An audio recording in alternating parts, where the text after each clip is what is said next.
ఎప్పుడైనా ఆలోచించారా? మనం అత్యంత క్రమశిక్షణతో ఉండడం, అంటే మనస్సును పూర్తిగా కంట్రోల్లో ఉంచుకోవడం, ఒక ఉన్నతమైన జ్ఞానాన్ని సంపాదించడం, ఇవే మనల్ని అసలైన స్వేచ్ఛకు దూరంగా ఉంచే అతిపెద్ద ఉచ్చులైతే ఎలా ఉంటుంది? అంటే మంచిగా ఉండటమే మనకు శత్రువైతే. హ్మ్. వినడానికి చాలా విచిత్రంగా ఉంది కదా! ఎందుకంటే మన సమాజం ఎప్పుడూ ఒక మంచి ప్రవర్తన ఉండాలి, ఏకాగ్రత ఉండాలి, ఇవే జీవితపు అంతిమ లక్ష్యాలుగా చెబుతూ ఉంటుంది. అవును. కానీ అవే మనల్ని బంధిస్తాయి, అంటే ఒక రకమైన అహంకారంలో, ఈగోలో పడేస్తాయి అనడం ఆ! నిజంగా మన ఆలోచనలను తీవ్రంగా సవాలు చేసే కోణమే. ఖచ్చితంగా. అందుకే ఈరోజు మనం చేస్తున్న ఈ లోతైన విశ్లేషణ సరిగ్గా ఈ సవాలుతో కూడిన ఆలోచన గురించే. ఈరోజు మన దగ్గరున్న ఆధారాలు ఏదో సామాన్యమైనవి కావు. వేల సంవత్సరాల క్రితం నాటి బౌద్ధ వాన్మయంలోని మధ్యమనికాయ అంటారు కదా. అవును. అందులోని మొదటి భాగం. ఎగ్జాక్ట్‌గా. అందులో నమోదు చేయబడిన రథ వినీత సూత్రమనే ఒక అద్భుతమైన తాత్విక సంభాషణను మనం ఈరోజు అధ్యయనం చేయబోతున్నాం. బుద్ధుని కాలం నాటి ఇద్దరు మహామేధావుల మధ్య జరిగిన వాదోపవాదాలివి. అంటే ఒక వ్యక్తి పరిపూర్ణతను సాధించడానికి ఏ దశలు దాటాలి, ఆ ప్రయాణంలో ఎదురయ్యే ఊహించని ప్రమాదాలేమిటి అనేది వారు చర్చించారు. అవును. అదీ ఒక అద్భుతమైన రథాల ఉదాహరణ ద్వారా చర్చించిన విధానమే ఈ విశ్లేషణలో మన ప్రధాన లక్ష్యం. హ్మ్. ఇది కేవలం ఏదో పురాతన చరిత్ర అనుకోడానికి లేదు. మనిషి మనస్తత్వం ఏంటంటే మనస్సు తనను తాను ఎలా మోసం చేసుకుంటుంది అనే విషయాలపై ఇదొక ఎక్స్‌రే లాంటి చర్చ అని చెప్పొచ్చు. నిజమే. జ్ఞానం పేరుతో మనం ఎలా అహంకారాన్ని పెంచుకుంటామనే దానిపై ఒక అద్భుతమైన విశ్లేషణ ఇందులో కనిపిస్తుంది.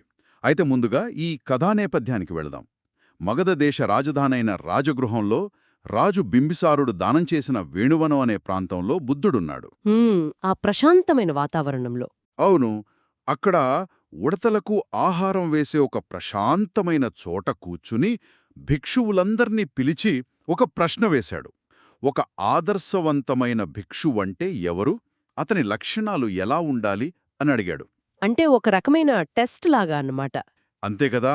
అప్పుడు తక్కువ కోరికలు ఉండటం, ఏకాంతంగా ఉండటం, శీల, సమాధి, ప్రజ్ఞలను పాటించడం అని కొన్ని ప్రాథమిక విషయాలు చెప్పాడు. కాని మనం శీలమనగానే ఏంటంటే అబద్ధమాడకపోవటం, దొంగతనం చేయకపోవడం లాంటి ఒక 5 నియమాలు అనుకుంటాం. అవును. పంచశీల అంటారు కదా! అవి సామాన్యులు పాటించేవి. కాని ఈ ఆదర్శ భిక్షువుల నియమాలు చాలా కఠినంగా ఉంటాయని విన్నాను. అసలు ఆ స్థాయి కఠినమైన నియమాలు ఎందుకు అవసరమంటారు? హ్మ్. ఇది చాలా కీలకమైన ప్రశ్న. సామాన్యులు పాటించే 5 నియమాలు వేరు. కాని బుద్ధుడు ఆశించిన ఆదర్శ భిక్షువులు వాటికి అదనంగా మరో 5 కఠినమైన నియమాలు పాటించాలి. అంటే ఇంకో 5 అవేంటి? అవును. మధ్యాహ్నం తర్వాత భోజనం చెయ్యకపోవడం, శరీరాన్ని అసలు అలంకరించుకోకపోవడం, పాటలు, నాట్యాలు లాంటి వినోదాలకు దూరంగా ఉండటం, ఆడంబరమైన లేదా ఎత్తైన పడకలు వాడకపోవడం, ఇక చివరగా వెండి, బంగారాలను అంటే డబ్బును అస్సలు తాకకపోవడం. వామ్మో! వినడానికే చాలా కఠినంగా ఉన్నాయి. ఇవి పైకి చూడ్డానికి కేవలం కఠినమైన ఆంక్షల్లానే కనిపిస్తాయి. కాని వాటి వెనుక ఉన్న అసలు ఉద్దేశం మనస్తత్వ శాస్త్రానికి అంటే సైకాలజీకి సంబంధించింది. అంటే కేవలం శరీరాన్ని కష్టపెట్టడం కాదు అంటారా? మరెందుకు ఈ ఆంక్షలు? ఖచ్చితంగా కాదు. ఉదాహరణకు మధ్యాహ్నం తర్వాత భోజనం చేయకపోవడం అనే నియమమే తీసుకుందాం. ఇది కేవలం ఏదో ఉపవాసం చేయడం కాదు. మనం రోజులో సగం సమయం తర్వాత ఏం తినాలి, ఏ హోటల్కెళ్ళాలి, ఎలా తినాలి అనే ఆలోచనలకే కేటాయిస్తాం. అవును కదా. మన మైండ్ ఎప్పుడూ దాని చుట్టే తిరుగుతుంది. ఎగ్జాక్ట్లీ! నాలుక రుచికి మనం బానిసలైపోతాం. ఆ నియమం ద్వారా ఆ బానిసత్వాన్ని తెంచుకుంటారు. అలాగే ఆ ఎత్తైన పడకలు వాడకపోవడం చూడండి. ప్రాచీన కాలంలో ఎత్తైన, ఆడంబరమైన పడక అనేది అధికారానికి, ఒక హోదాకు చిహ్నం. ఓహ్! అంటే సింబల్ ఆఫ్ స్టేటస్ అన్నమాట. అవును. ఇక డబ్బును తాకకపోవడం అనేది మన భద్రత, దురాశలకు సంబంధించిన వ్యామోహాన్ని వదిలించుకోవడం. అంటే ఈ నియమాలన్నీ మనిషిలోని నేను, నాది, నా హోదా అనే ఒక ఈగోని ప్రతిరోజూ ముక్కలు చేయడానికి రూపొందించిన వ్యూహం. సరే, ఈ విషయాన్ని విడమర్చి చూద్దాం. బుద్ధుడు ఆ ఆదర్శ లక్షణాల గురించి అడగగానే అక్కడున్న భిక్షువులంతా ఏకగ్రీవంగా ఒకే ఒక్క పేరు చెప్పారు. పుణ్యమంతాని పుత్రుడు అని. వావ్! అందరూ ఒకే పేరు చెప్పారంటే ఆయన ఎంత గొప్పవాడో కదా! అదనమాట. ఆయన కేవలం ఈ నియమాలు పాటించడమే కాకుండా తన తోటివారికి ఆదర్శంగా నిలిచి వాళ్లను కూడా ఆ మార్గంలో నడిపిస్తున్నాడు. ఇదెలా ఉందంటే, మనం ఒక పెద్ద కార్పొరేట్ ఆఫీస్ తీసుకుంటే అన్ని బ్రాంచ్ల వాళ్ళు కలిసి బాస్ దగ్గరకొచ్చి ఒకే ఒక్క ఉద్యోగి గురించి ప్రశంసల వర్షం కురిపిస్తే ఎలా ఉంటుంది? బాస్కి ఆ ఉద్యోగిని ఎప్పుడెప్పుడు కలుద్దామో అని ఆతృతగా ఉంటుంది. ఎగ్జాక్ట్గా. అరే, ఇంతమంది చెబుతున్నారంటే ఆ వ్యక్తి ఎవరో చాలా అసాధారణమైనవాడై ఉండాలి అని కలవాలనిపిస్తుంది కదా. సరిగ్గా బుద్ధునే ప్రధాన అనుచరుడైన సారిపుత్రుడికి కూడా అలాగే అనిపించింది. పుణ్యమంతాని పుత్రుడిని ఎట్టి పరిస్థితుల్లోనూ కలవాలని ఆయన నిర్ణయించుకున్నాడు. ఇక్కడ సారిపుత్రుడి గురించి మనం ఒక విషయం అర్థం చేసుకోవాలి. దీన్ని మనం విస్తృత కోణంలో చూస్తే ఆయన అప్పటికే బుద్ధుని తర్వాత రెండవ అత్యున్నత స్థానంలో ఉన్న మహాజ్ఞాని. అంటే సెకండ్ ఇన్ కమాండ్ లాగా. అవును.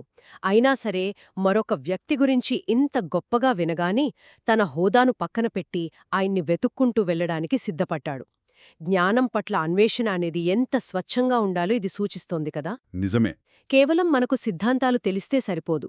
వాటిని జీవితంలో ఎలా ఆచరించాలో తెలిసిన వ్యక్తి పట్ల సహజంగానే మనకొక ఆకర్షణ, గౌరవం ఏర్పడతాయి. ఆ అన్వేషణే ఈ కథను చాలా ఆసక్తికరంగా మారుస్తుంది. రాజగృహం నుండి బుద్ధుడు శ్రావస్తికి కాలినడకను ప్రయాణమయ్యాడు. అక్కడ అనాథపిండకుడు నిర్మించిన జేతవనంలో బుద్ధుడున్నాడని తెలుసుకుని పుణ్యమంతాని పుత్రుడు అక్కడికి వస్తాడు. బుద్ధుని కలవడానికి. అవును.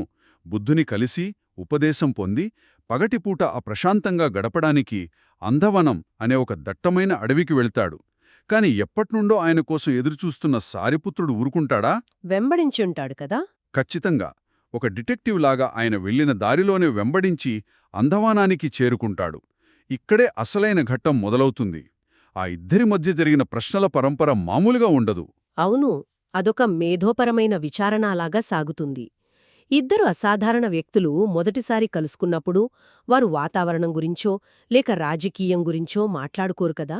టైంపాస్ కబుర్లుండవు. ఉండవు. నేరుగా అసలు విషయానికే వచ్చేస్తారు.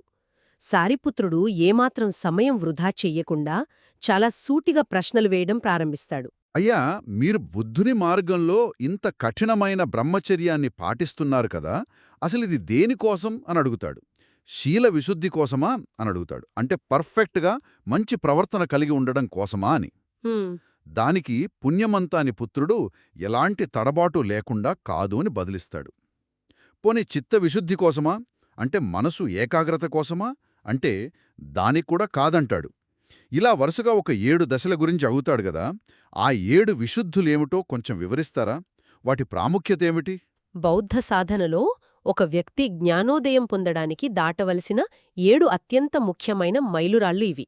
ఏంటంటే వీటి క్రమం చాలా శాస్త్రీయంగా ఉంటుంది. అంటే ఒక లాజికల్ ఆర్డర్లో ఉంటాయా? అవును. మొదట శీల విశుద్ధి అంటే శారీరక వాచిక చర్యలను అదుపులో పెట్టుకుని పరిపూర్ణమైన ప్రవర్తన కలిగి ఉండటం. శరీరం అదుపులోకి వచ్చాక చిత్త విశుద్ధి అంటే మనస్సును ఏకాగ్రంగా ప్రశాంతంగా ఉంచడం. ముందు ప్రవర్తన, తర్వాత మనసు. అవును. ఆ తర్వాత దృష్టి విశుద్ధి అంటే ప్రపంచాన్ని మన అపోహలతో కాకుండా ఉన్నది ఉన్నట్లుగా చూడటం. అక్కడి నుండి క్రమంగా సంశయ వితరణ విశుద్ధి అంటే సందేహాలన్నీ పటాపంచులు కావడం. ఆ తర్వాత మార్గామార్గ జ్ఞాన విశుద్ధి, పట్టిపద జ్ఞాన దర్శన విశుద్ధి మరియు జ్ఞాన దర్శన విశుద్ధి. వమో, చాలా లోతైన దశలివి. అవును.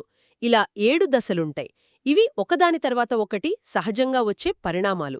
అంటే భౌతిక స్థాయి నుండి మానసిక స్థాయికి, అక్కడ నుండి భ్రమలను ఛేదించే స్థాయికి ఒక క్రమబద్ధమైన ప్రయాణం అన్నమాట. కాని ఇక్కడే విషయం చాలా ఆసక్తికరంగా మారుతుంది. సారిపుత్రుడు ఈ 7 దశల గురించి ఒక్కొక్కటిగా అడిగితే వాటన్నిటికీ పుణ్యమంతాని పుత్రుడు కాదు, నేను వీటికోసం సాధన చేయటం లేదు అని తెగేసి చెబుతాడు కదా.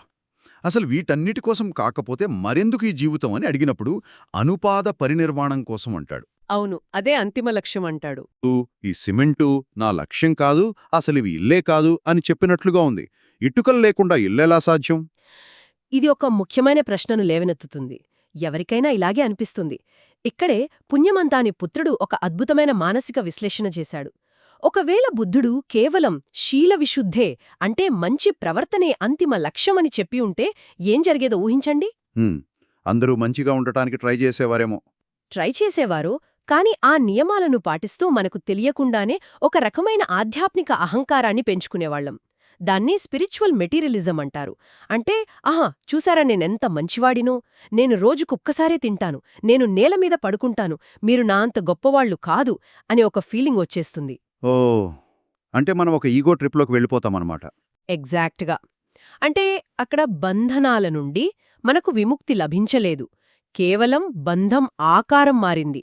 అది బంగారు గొలుసు అయినా ఇనుప గొలుసు అయినా బంధించేదే కదా. మ్మ్. ఇది చాలా లోతైన పాయింట్. అంటే భౌతిక వస్తువుల మీద వ్యామోహం పోయినా ఈ నా పుణ్యం, నా శీలం, నా సాధన అనే వ్యామోహంలో పడిపోతామన్నమాట. ఖచ్చితంగా. దాన్నే ఉపాదానం అంటారు. అంటే గట్టిగా పట్టుకోవడం లేదా క్లింగింగ్ అంటారు. ఏ విశుద్ధిని అంతిమ గమ్యంగా చెప్పినా మనిషి దాన్ని అలా గట్టిగా పట్టుకుని వేలాడతాడు, అక్కడే ఆగిపోతాడు. అర్థమైంది. అదేవిధంగా సారిపుత్రుడు ఇంకో మాటడుగుతాడు. ఈ సాధనలు, ఈ నియమాలు ఏవీ లేకుండానే ఎవరైనా పరినిర్వాణం పొందవచ్చు కదా అని. షార్ట్కట్ లాగా. దానికేమంటాడు? దానికి పుణ్యమంటాని పుత్రుడేమంటాడంటే, ఒకవేళ ఈ 7 దశలు లేకుండానే విముక్తి వస్తుంది అనుకుంటే అప్పుడు ఏ కట్టుబాట్లు లేని అజ్ఞానులు, పాపులు కూడా సులభంగా విముక్తి పొందాలి కదా, కాని అలా జరగదు అని చాలా స్పష్టంగా వివరిస్తాడు. వావ్! అంటే నియమాలు లేకుండా గమ్యం చేరలేం. అలాగని ఆ నియమాలనే గట్టిగా పట్టుకుని వేలాడితే అదే అంతిమ బంధనమవుతుంది. అదన్మాట అసలు పాయింట్. అందుకే ఆయన అనుపాద పరినిర్వాణం అన్నాడు. అనుపాద అంటే దేనినీ పట్టుకొనిది అని అర్థం. ఇదెలా ఉంటుందంటే, మనం ఒక పెద్ద కొండెక్కుతున్నప్పుడు మన వీపు మీద ఒక 50 కిలోల బరువున్న బ్యాగుంటుందనుకోండి. పైన శిఖరం చేరగానే ఆ బ్యాగు కింద పడేసినప్పుడు కలిగే స్వేచ్ఛ లాంటిది. భలే చెప్పారు. ఆ బ్యాగు మనకు పైకి రావడానికి ఉపయోగపడింది. కాని అక్కడే ఉంటే దాన్ని మోస్తూనే ఉండాలి గదా. సరే, ఈ సంక్లిష్టమైన విషయాన్ని వివరించడానికే పుణ్యమంటాని పుత్రుడు ఆ చారిత్రకమైన రథాల ఉపమానం వాడాడు కదా. అసలా కథేంటో చూద్దాం. అవును. ఆ ఉదాహరణ వలనే మన ఈ ఆధారాలకు రథ వినీత సూత్రమనే పేరు వచ్చింది. కోసల దేశాన్ని పాలించే రాజు ప్రసేనజిత్తు శ్రావస్తి నగరంలో ఉన్నప్పుడు ఏదో అత్యవసర పనిమీద సాకేత నగరానికి వెళ్లాల్సి వస్తుంది. ఆదికాలంలో రవాణా అంత వేగంగా ఉండేది కాదు కదా. అందుకని ఆ రాజుగారి కోసం దారి పొడవునా 7 రథాలను ఒక రిలే సిస్టంలాగా సిద్ధంగా నుంచుతారు. అంటే ఒక రథం తర్వాత ఇంకో రథం గుర్రాలు అలసిపోకుండా ఉండటానికన్నమాట. అవును. రాజుగారు శ్రావస్తిలోని అంతఃపురం నుండి బయల్దేరి ఆ మొదటి రథం ఎక్కి కొంత దూరం ప్రయాణిస్తాడు. ఆ గుర్రాలు అలిసిపోగానే ఆ రథాన్ని అక్కడే వదిలేసి సిద్ధంగా ఉన్న రెండవ రథం ఎక్కుతాడు. అలా రెండవ రథం నుండి మూడవది, మూడవదాని నుండి నాలుగవది, ఇలా వరుసగా 7 రథాలను మారుస్తూ ఆ 7వ రథం మీద సాకేత నగరంలోని అంతఃపురానికి చేరుకుంటాడు. అప్పుడక్కడున్న మంత్రులు రాజునడుగుతారు, మహారాజా, మీరు ఈ ఒక్క రథం మీదనే శ్రావస్తి నుండి ఇక్కడికి వచ్చారా అని. దానికి రాజేమంటాడు? లేదు, నేను 7 రథాలు మారుతూ వచ్చాను అని చెబుతాడు. అంతే కదా. ఎగ్జాక్ట్లీ. ఇక్కడ మనం గమనించాల్సిన విషయం ఏమిటంటే, మొదటి రథం రాజును సాకేత నగరానికి చేర్చలేదు. అలాగని ఆ మొదటి రథం లేకుంగా రాజు రెండవ రథం దగ్గరికి వెళ్ళలేడు. ప్రతి రథం తన తర్వాతి రథం దగ్గరికి చేర్చడానికే ఉపయోగపడింది కదా. అంటే దీని అర్థమేమిటి? దీన్ని మనం ఆధునిక జీవితానికి అన్వయించుకుంటే చాలా స్పష్టంగా అర్థమవుతుంది.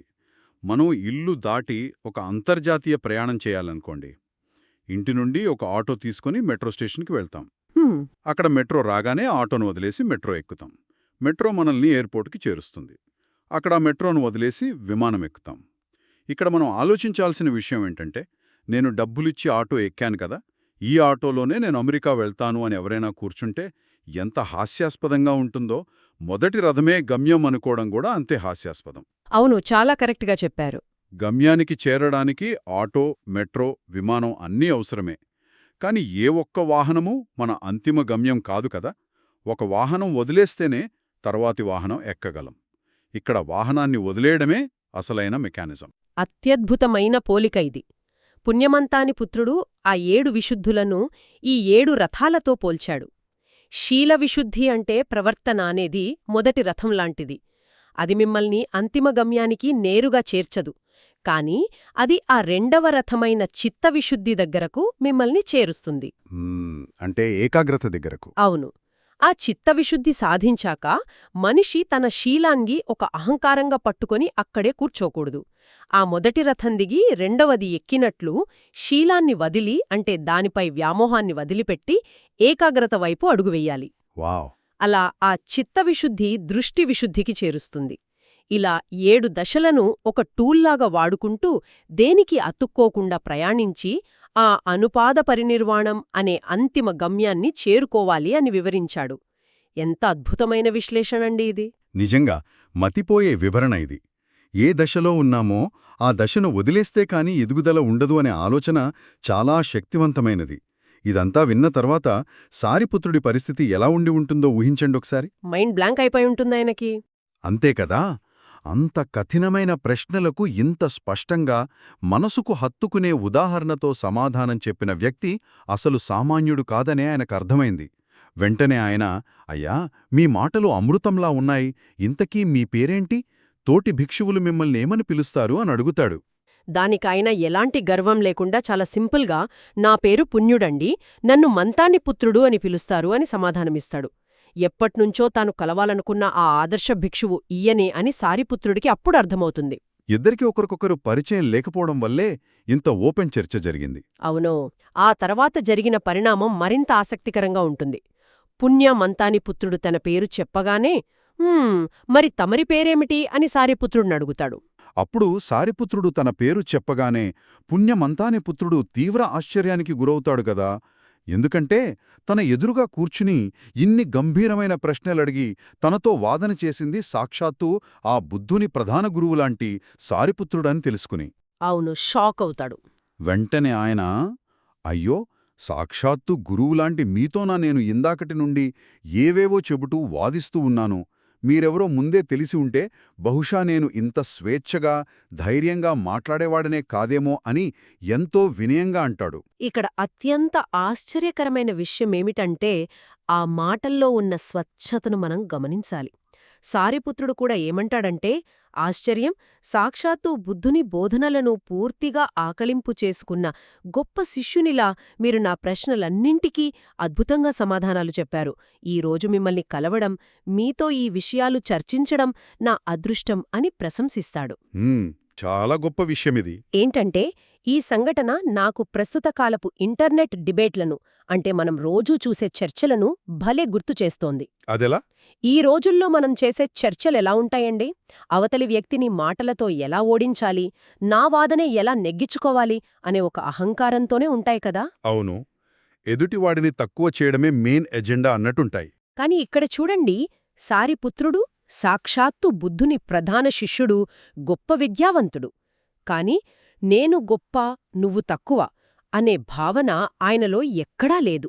ఒకవేళ నేనే ఆ స్థానంలో ఉంటే, ఒక ఆల్బర్ట్ ఐన్స్టీన్ లాంటి వ్యక్తి వచ్చి నన్ను ప్రశ్నలడిగితే నా ఈగో దెబ్బతిని ఏదో ఒకటి ఎదురు వాదించడానికి ప్రయత్నిస్తానేమో. సహజమే అది. కాని పుణ్యమంతాని పుత్రుడు ఎంత వినయంగా తన ఆశ్చర్యాన్ని వ్యక్తం చేశాడో చూడండి. వారిద్దరూ తమ అహంకారాన్ని, ఆ ఈగోని పూర్తిగా పక్కన పెట్టారు. వారు చర్చించింది ఒకరినొకరు ఓడించడానికి కాదు, కేవలం సత్యాన్ని ఆవిష్కరించడం కోసం. అద్భుతంగా చెప్పారు.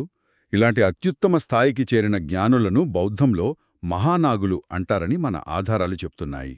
నాగం అంటే శ్రేష్టమైనది, అహంకారాన్ని జయించినది అని అర్థమొస్తోంది. అవును, వారిద్దరూ ఆ స్థాయికి చెందినవారే. ఈరోజు ఈ లోతైన అన్వేషణ ద్వారా మనం కేవలం ఒక పాతకాలపు కథను వినలేదు, మన మానసిక ఎదుగుదలకు పనికొచ్చే ఒక అద్భుతమైన మెకానిజంను అర్థం చేసుకున్నాం. సాధనాలు లేదా ఆ వాహనాలు ముఖ్యం, కాని అవే అంతిమ గమ్యం కాదు. ఏ దశను దాటినా దాన్ని అలా పట్టుకుని వేలాడకూడదు అని. అవును, జ్ఞానం పెరిగే కొద్దీ వినయం పెరగాలి అనడానికి సారిపుత్రుడు, పుణ్యమంతాని పుత్రుల మధ్య జరిగిన ఈ సంఘటనే అతి పెద్ద ఉదాహరణ అని చెప్పొచ్చు. నిజమే. నియమాలు, పద్ధతులు అనేది మనల్ని సరైన దారిలో నడిపించే ఇంధరాలు కావాలి కాని మనల్ని అక్కడే కట్టేసే సంఖ్యలు కాకూడదు. ఈ రథవినీత సూత్రం మనకు నేర్పే అతి పెద్ద పాఠమిదే. ఖచ్చితంగా. ఇక ఈ అద్భుతమైన చర్చను ముగించే ముందు మనమొకసారి మన జీవితాలను వెనక్కి తిరిగి చూసుకుందాం. మనం కూడా మన ప్రయాణంలో ఎన్నో రథాలెక్కుతూ ఉంటాం కదా. అది ఒక డిగ్రీ కావచ్చు, ఒక మంచి ఉద్యోగం కావచ్చు, ఒక బంధం కావచ్చు, లేదా నేను చాలా నీతిమంతుడిని అనే ఒక వ్యక్తిగత నమ్మకం కావచ్చు. ఇవన్నీ మనల్ని జీవితంలో ఒక స్థాయికి చేర్చటానికి ఉపయోగపడే సాధనాలు మాత్రమే. కాని మనం కొంచెం నిజాయితీగా ఆలోచిస్తే మనం వాడుతున్న ఆ రథాన్నే మన గమ్యంగా పొరబడి అందులోనే సౌకర్యంగా కూర్చుని అక్కడే ఆగిపోలేదని మనకు ఖచ్చితంగా తెలుసా? మనం పట్టుకుని వేలాడుతున్న ఆ బరువును ఎప్పుడు కింద దించుతాం? అవును. బహుశా మనందరం దిగి ఎక్కాల్సిన రథాలు ఇంకా ముందున్నాయేమో? ఈ ప్రశ్నతో ఈ రోజుకి సెలవు తీసుకుందాం. ఈ అద్భుతమైన జ్ఞాన ప్రయాణంలో, ఈ లోతైన అధ్యయనంలో భాగమైనందుకు ధన్యవాదాలు. వందనం.